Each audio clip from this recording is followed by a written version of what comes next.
ஹல்லேலூயா. கர்த்தருடைய பரிசுத்த நாமத்திற்கு மகிமை உண்டாவதாக. பரலோக பொக்கிஷம் இந்த நாளிலும் கூட தியானிக்கக்கூடிய வேத வசனமானது மத்தேயு புஸ்தகத்தில் 2ஆம் அதிகாரத்தில் 9வது வசனம்.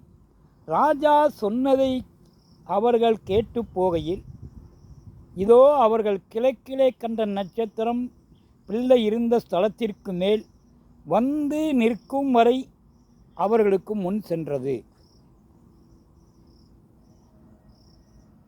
சாஸ்திரிகள் மகாராஜா பிறந்திருக்கிறார் என்று விண்மீன்கள் அழைத்து சென்றபோது விண்மீன்களை நோக்கி செல்லாமல்,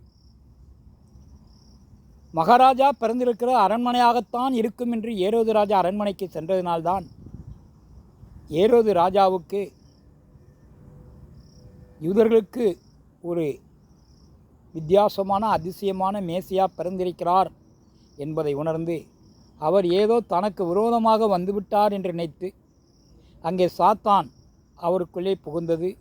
அங்கே சாத்தான் ஒரு விளைவை ஏற்படுத்தியது. காலத்தையும் நேரத்தையும் அது மாற்ற தீர்மானித்தது, நிர்ணயித்தது. ஆனால் இங்கே அவர்கள் கிழக்கிலே கண்ட நட்சத்திரம் பின்னே இருந்த ஸ்தலத்திற்கு மேல் வந்து நிற்கும் வரைக்கும், அதாவது பிள்ளை இருந்த ஸ்தலத்திற்கு வந்து நிற்கும் வரைக்கும் வழிகாட்டியது. ஆண்டவராகிய இயேசு கிறிஸ்துவின் வழியை, அவர் சொன்ன வழியை நாம் பின்பற்றினால் நமக்கு கொடுக்கப்பட்ட பந்தய இலக்கை நிச்சயமாக சென்று அடைவோம் என்பதை தான் இந்த வசனம் நமக்கு உணர்த்துகின்றது. ஆகவே ஆண்டவர் நமக்கு எதை செய்ய சொல்கிறாரோ அதை தான் நாம் செய்ய வேண்டும். நாமவே எதுவும் நினைத்து விடக்கூடாது. ஆபிரகாமை அழைத்தார். உன் இனத்தையும் ஜனத்தையும் விட்டு போ என்றார். உன்னை ஆசீர்வதிப்பேன் என்றார். கீழ்ப்படிதான். நான் எங்கு செல்கிறோம் என்று தெரியவில்லை. தன் இனத்தை விட்டான், தன் ஜனத்தை விட்டான், தன் சொத்தை விட்டான், தன் சொந்தத்தை விட்டான். எல்லாவற்றையும் விட்டுவிட்டு ஆண்டவர் சொன்னதுக்கு கீழ்ப்படிந்து எங்கு செல்கின்றோம், எதற்கு செல்கின்றோம், ஏன் செல்கின்றோம் என்று தெரியாமலே சென்றான். அப்படி ஆண்டவர் சொன்னதை செய்தவன் ஆபிரகாம். யோனாவை பாருங்கள். நினிவேக்கு போய் என்றால் அவர் தர்சீசுக்கு போகிறார். நினிவேக்கு விட தர்சீஸ் தூரம் அதிகம். அதிக நேர பயணமாகும், அதிக செலவாகும். ஆனாலும் கர்த்தர் சொன்னதை யோனா யான் நிராகரித்தார் என்றால் சுயம். ஏனென்றால் நினிவேயை அசிரியர்கள் ஆண்டு வந்தார்கள். அசிரியர்கள் யூதர்களுக்கு விரோதமானவர்கள். ஆகவே அவர்கள் பாவம் செய்திருக்கிறார்கள். அவர்களை மனம் திரும்ப சொல்லி ஆண்டவர் அனுப்புகிறார்.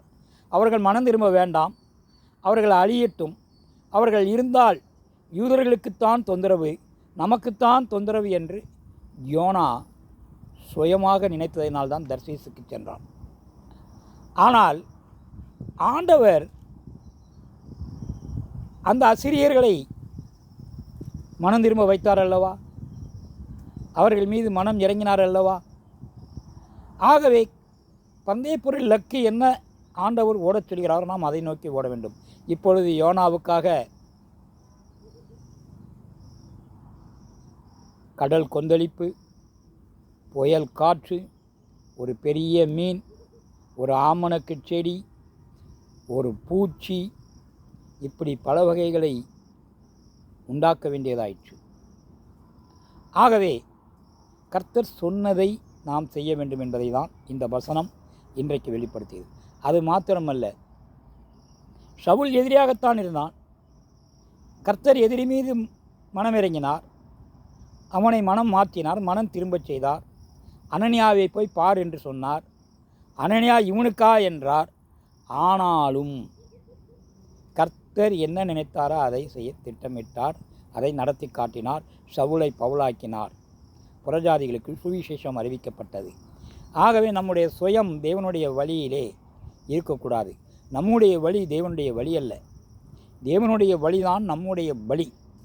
ஆகவே இன்றைக்கு தேவன் நமக்கென்று அழைக்கப்பட்ட அழைப்பு, அதற்கான வழி, அதற்கான அடையாளம் எப்படி சாஸ்திரிகளுக்கு விண்மீன்களை வைத்திருந்தாரோ அதே போல் நமக்கும் ஒரு அடையாளத்தை தேவன் வைத்திருக்கிறார். அந்த அடையாளத்தை தெரிந்து கொண்டவன் நிச்சயமாக பந்தயப்பொருளின் இலக்கை நோக்கி அடைவான். தேவனுடைய ராஜ்யத்திலே பங்கு பெறுவான். இல்லை யோனாவைப் போலிருந்தால் ஆண்டவர் மனம் திரும்பச் செய்வார். ஆபிரகாமைப் போலிருந்தால் கீழ்ப்படிந்த உடனே அந்த வாக்குத்தத்தத்தை நிபந்தனையோட வாக்குத்தத்தத்தை ஆசீர்வதித்தார். அதே போல் ஆசீர்வதிப்பார். ஆகவே இன்றைக்கு கர்த்தர் நமக்கு கொடுக்கப்பட்ட அடையாளம் என்ன, நமக்கு கொடுக்கப்பட்ட வழி என்ன, அந்த வழியிலே நடப்போம். அந்த அடையாளத்திற்கு பின் செல்வோம். நமக்கு இயேசு கிறிஸ்து என்பதை தந்திருக்கிறார். அந்த நாளிலே இயேசு கிறிஸ்து நமக்கு இழந்து போன இரட்சிப்பை, கெட்டுப்போன இரட்சிப்பை மீட்டு தருவதற்காக வந்தார். அந்த இரட்சிப்பை பெற்றுக்கொள்வதுதான் நம்முடைய இலக்கு. அதற்காக நாம் ஓட வேண்டும். அதற்கு நாம் என்ன செய்ய வேண்டும்? அந்த இரட்சிப்பை மற்றவர்களும் பெற்றுக்கொள்ள நாம் பாடுபட வேண்டும். அந்த காரியங்களை செய்வோம். தேவன் தாமே அதற்கான அடையாளத்தை நமக்கு ஆசீர்வதித்திருக்கிறார். அதற்கான வழிகளை நமக்கு தெரிவித்திருக்கிறார். அந்த வழியிலே செல்வோம். கர்த்தருடைய பாதை வெளிச்சமானது, தீபம் ஒளியை தருகின்றது. ஆகவே தீப ஒளியாக இருக்கின்றது. ஆகவே அந்த பாதையிலே செல்வோம். பந்தை பொருளின் இலக்கை நோக்கி அடைவோம். எப்படி சாஸ்திரிகள் ஆண்டவராக இயேசு கிறிஸ்துவை பெத்லகேமிலே கண்டடைந்தார்களோ அதே போல நமக்கு கொடுக்கப்பட்ட இலக்கை நாம் கண்டடைந்து இரட்சிப்பை பெற்றுக்கொள்வோம். பரிபூரணத்தை தேவ சமூகத்திலே பெற்றுக்கொள்ள இன்றைக்கே நாம் ஓடுவோம். பொறுமையாய் ஓடுவோம் தேவனுடைய சமூகத்தை நோக்கி. ஹல்லேலூயா. கர்த்தருடைய பரிசுத்த நாமத்திற்கு மகிமை உண்டாவதாக. ஆமென். எங்கள் அன்பின் பரலோக பிதாவே, நல்ல ஆண்டவரே, கிருபையும் மகா இரக்கவும் முடக்கவும் உடையவரே, இந்த நாளிலும் கூட கொடுக்கப்பட்ட கர்த்தர் அப்பா, பந்தய பொருளின் இலக்கை நோக்கி ஓடத்தக்கதாக தேவன் எங்களை ஆசீர்வதிக்கும்படியாக உங்களுடைய கருத்தை ஒப்புக் கொடுக்கிறோம்.